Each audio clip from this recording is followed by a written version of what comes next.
appelle l'Afrique.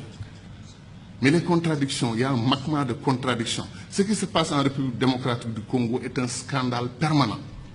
Des pays africains entrent en République démocratique du Congo, prennent les ressources dont ils ont besoin et repartent.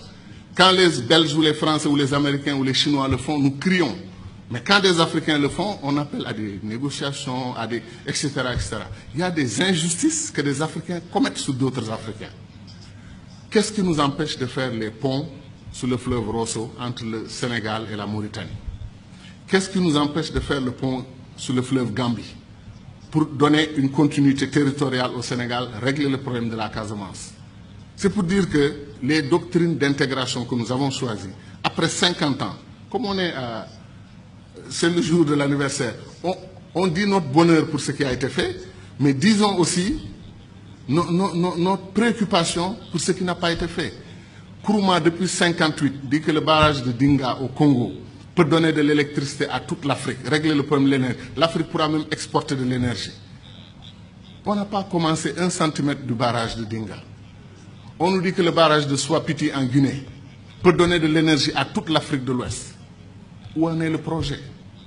C'est-à-dire des choses simples qu'on pouvait faire et qu'on n'arrive pas encore à faire. Pour aller en Afrique centrale, moi, je fais 4 jours.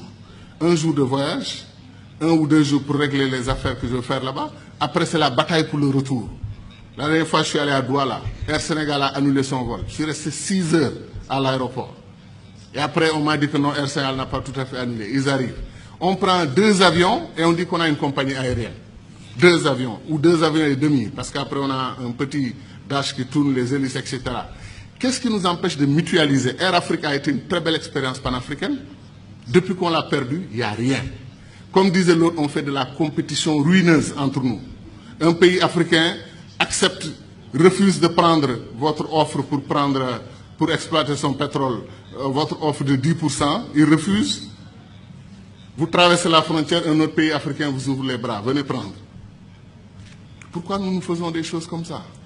Donc ce que nous disons, ce n'est pas de la théorie. Contrairement au sentiment de certains amis dans la salle qui ont pensé que nous, on voulait faire un saut, un puissant saut vers le passé. Non, on veut faire un saut vers l'avenir. On veut accélérer l'histoire de ce continent parce qu'on peut le faire. Tout est à volonté d'hommes. C'est les hommes et les femmes qui décident. Et nos dirigeants doivent entendre notre voix. C'est pour cela que les panafricanistes doivent se lever. Ils doivent s'organiser politiquement.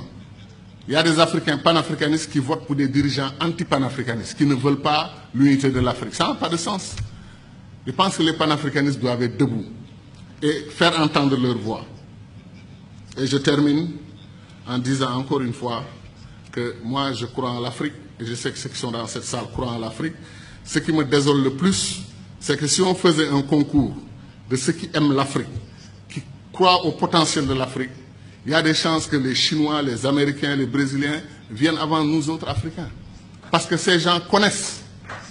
Ils savent ce qui se passe en Afrique.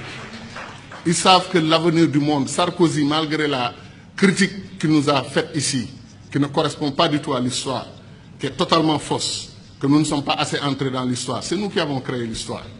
C'est chez nous, en Égypte, que l'histoire a commencé. Et ça, j'y crois profondément. Pendant, comme disait Chahantag, eux, l'Europe, ils étaient dans la barbarie.